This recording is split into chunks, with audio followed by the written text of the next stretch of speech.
2 weeks, that's all it was supposed to be. A simple business trip to Denver, my first real break from the chaos of family life in 3 years. I'd been looking forward to it for months, sleeping in hotel rooms with pristine white sheets, ordering room service without worrying about anyone else's dietary restrictions, watching whatever I wanted on TV without negotiations. I should have known it was too good to be true. My name is Sarah, and I'm 32 years old. I live in a quiet suburban neighborhood in Ohio with my husband Mark and my teenage daughter Emma, or at least I thought I did. When I left for that trip, I believed I was coming home to the same family, the same house, the same life I'd carefully built over the last 15 years. I was wrong about everything. The first sign something was off came from my neighbor, Mrs. Patterson. She's lived next door for 20 years, the kind of woman who notices everything but usually minds her own business. Sweet in her 70s, always waving from her garden when I pull into the driveway. I've helped her with groceries countless times, and she's watched Emma grow up from a toddler to a teenager. I was pulling my suitcase from the trunk when she appeared at her fence, wringing her hands. Her usual friendly smile was nowhere to be found. "Sarah, honey," she called out, her voice unusually hesitant. "Could I talk to you for a minute?" Something in her tone made my stomach tighten. I left my suitcase on the driveway and walked over to where she stood by the low fence separating our properties. "Of course, Mrs. Patterson. Is everything okay?" She glanced toward my house, then back at me. I wasn't sure if I should say anything. I didn't want to cause trouble. "What is it?" I asked, feeling that familiar maternal instinct kicking in. "Is it about Emma? Did something happen while I was gone?" Mrs. Patterson shook her head slowly. "Not exactly about Emma, no, it's just, there was a lot of noise coming from your house while you were away, especially 3 nights ago." I frowned. "What kind of noise?" "Screaming," she said quietly. "There was screaming, Sarah, and not the good kind, if you know what I mean. It went on for quite a while. I almost called the police, but then it stopped, and I saw Mark's car was there, so I figured. Well, I figured maybe it was just a very loud movie." My blood ran cold, screaming. A woman's voice, high-pitched, distressed, it was. She paused, choosing her words carefully. It was the kind of sound that makes you think someone's in real trouble. I stared at her, my mind racing. "Are you sure it was coming from my house?" "Positive. I was in my kitchen making tea when it started." "The windows were open because of the warm weather. It definitely came from your direction." She reached out and touched my arm gently. "I'm probably worrying over nothing. You know how sound carries at night." But I could see in her eyes that she didn't believe it was nothing. Mrs. Patterson wasn't the type to imagine things or exaggerate. If she said she heard screaming, she heard screaming. "Thank you for telling me," I managed to say. I'll look into it." She nodded and retreated into her house, leaving me standing alone by the fence with my heart pounding. I grabbed my suitcase and headed for the front door, my mind spinning with possibilities. Maybe Emma had friends over and they were watching horror movies. Maybe Mark was playing video games with the volume too high. Maybe there was a completely innocent explanation. But as I turned my key in the lock, I couldn't shake the feeling that everything was about to change. The house felt different the moment I stepped inside. It's hard to explain how you can sense that something's wrong in your own home, but you can. The air felt heavier somehow, charged with an energy that hadn't been there when I left. "Hello," I called out. "I'm back." Mark appeared from the kitchen, and I immediately noticed he looked off. His hair was messier than usual, his clothes wrinkled like he'd slept in them. But more than that, there was something in his expression I couldn't quite place. Guilt, nervousness. "Hey, babe," he said, walking over to give me a hug. "How was the trip?" "It was good," I replied, studying his face. "How were things here? Mrs. Patterson mentioned there was some noise the other night." I watched his reaction carefully. His jaw tightened almost imperceptibly, and he broke eye contact for just a second too long. "Noise? What kind of noise?" "She said she heard screaming coming from our house 3 nights ago." Mark laughed, but it sounded forced.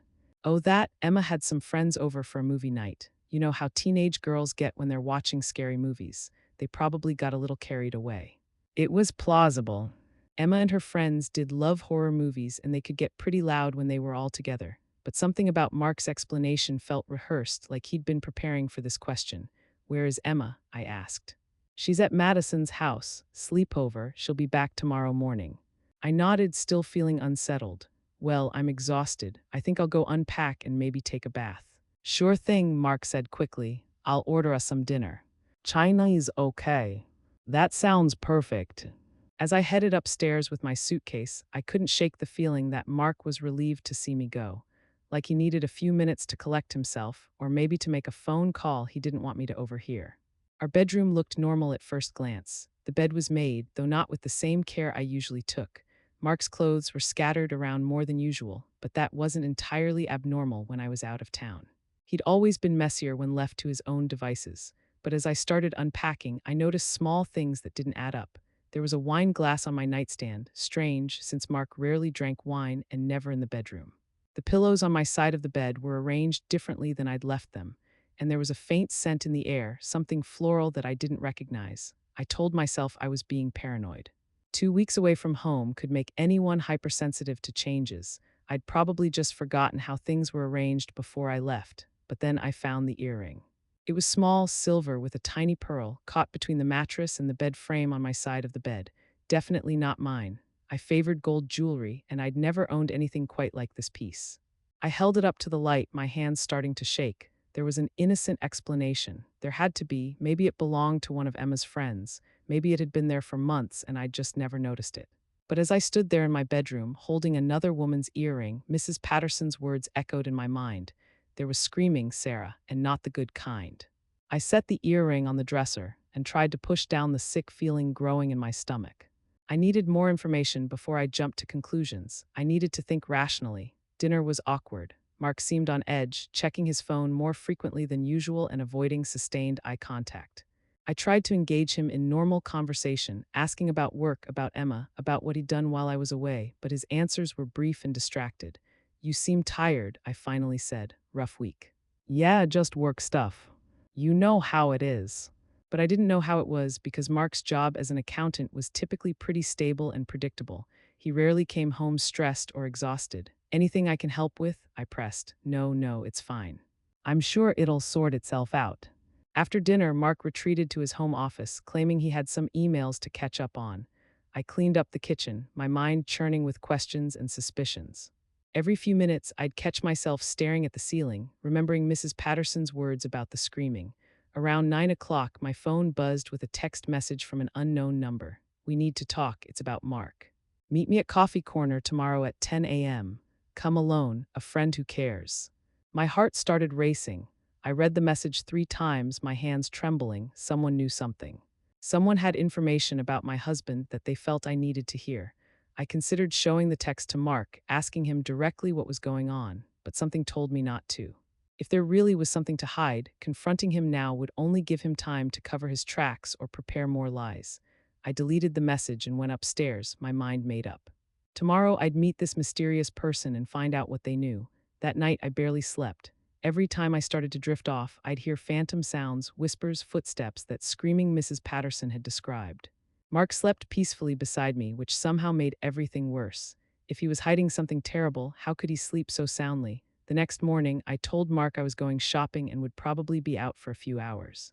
He seemed relieved, which only confirmed my suspicions that something was seriously wrong. Coffee Corner was a small, intimate cafe about 15 minutes from our house. I'd been there countless times, but today it felt like foreign territory.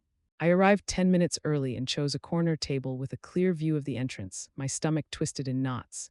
At exactly 10 o'clock, a woman walked in. She was tall, probably in her late 20s, with auburn hair and striking green eyes. She was beautiful in an understated way, wearing jeans and a simple blouse. She scanned the cafe until her eyes met mine, and I knew immediately that this was my mystery texter. She approached my table with obvious reluctance, like every step was a struggle. Sarah, she asked quietly. I nodded, unable to find my voice. I'm Jessica, she said, sliding into the seat across from me. Thank you for coming. How do you know who I am? I managed to ask. Jessica looked down at her hands, which were clasped tightly on the table. Because I've been seeing your husband for the past 6 months. The words hit me like a physical blow. Even though I'd been preparing myself for bad news, hearing it stated so bluntly was devastating. I don't understand, I said, though of course I did. Mark and I have been having an affair, Jessica continued, her voice barely above a whisper. I know how horrible that sounds, and I know there's no excuse for what we've done, but there's something you need to know about what happened while you were away. I felt like I was drowning. What happened? Jessica took a shaky breath. 3 nights ago, I was at your house. We were in your bedroom. I know how awful that is, and I'm so sorry, but something went wrong. Mark, he got rougher than he'd ever been before. When I tried to leave, he wouldn't let me. He held me down and She couldn't finish the sentence, but she didn't need to. The screaming Mrs. Patterson had heard suddenly made perfect sense. He hurt you, I said, my voice flat with shock. Jessica nodded, tears starting to flow. I managed to get away eventually, but not before. Not before I realized what kind of man he really is. I've been terrified for 3 days, wondering if I should go to the police, if I should tell someone. But then I realized the person who really needed to know was you. I stared at her, trying to process everything. My husband was a cheater. My husband was potentially violent. And this woman, who had every reason to disappear and try to forget what happened, was sitting here telling me the truth because she thought I had a right to know. Why are you telling me this? I asked. You could have just walked away. Because you deserve to know who you're married to, Jessica said firmly. And because I'm worried about your daughter. If Mark could do what he did to me, what else might he be capable of? Emma. The thought of Mark potentially hurting my daughter sent a surge of protective rage through my veins. Whatever complicated feelings I had about Jessica and the affair, she was right about one thing. I needed to know the truth about the man I'd been sharing a home with. I need you to tell me everything, I said, from the beginning. For the next hour, Jessica laid out the entire story, how she'd met Mark at a conference 6 months ago, how he'd pursued her relentlessly, claiming his marriage was essentially over and that he was planning to leave me, how she'd believed him when he said I was cold and distant, that we barely spoke anymore. She told me about secret hotel meetings, about lies he'd told both of us, about promises he'd made to her that he clearly never intended to keep. And finally, she told me about that night in my bedroom, when his mask had slipped completely and she'd seen him for who he really was. I have bruises, she said quietly, on my wrists, on my neck. I took pictures just in case. I wasn't sure what I was going to do with them, but now, maybe they'll help you somehow. By the time she finished talking, I felt like my entire world had been turned upside down. The man I'd been married to for 15 years, the father of my daughter, was a stranger. Everything I thought I knew about my life had been built on lies. I'm sorry, Jessica said as we prepared to leave. I'm so sorry. For the affair, for what happened in your home, for all of it. I know it doesn't fix anything, but I needed you to know that I regret every minute of it. I looked at her, this young woman who'd been manipulated and hurt by my husband, who'd risked his potential retaliation to warn me about what he was capable of, and felt something unexpected. Gratitude, thank you, I said, for telling me, for giving me the chance to protect myself and my daughter. She nodded and walked away, leaving me alone with the wreckage of my marriage and a decision to make about what came next. I sat in my car in the cafe parking lot for a long time, my hands shaking as I tried to process everything I'd learned. Part of me wanted to race home and confront Mark immediately, to scream and throw things and demand answers. But I knew that wouldn't accomplish anything except giving him a chance to lie more convincingly. Instead, I needed a plan. I needed to be smart about this, strategic. If Mark was capable of violence, if he'd hurt Jessica when she tried to leave, then I needed to be careful about how I approached this situation. Emma was still at her sleepover, safe for now. That gave me time to think, to plan, to decide how to handle this mess in a way that protected both of us. I drove home slowly, my mind working through possibilities. By the time I pulled into the driveway, I knew what I had to do. Mark was in the living room when I walked in, watching television like nothing had happened, like our entire marriage hadn't just been revealed as a lie. How was shopping? He asked without looking away from the screen. Fine, I said calmly. I need to run some errands this afternoon. Can you pick up Emma from Madison's house around 4? Sure, no problem. I went upstairs and began implementing my plan.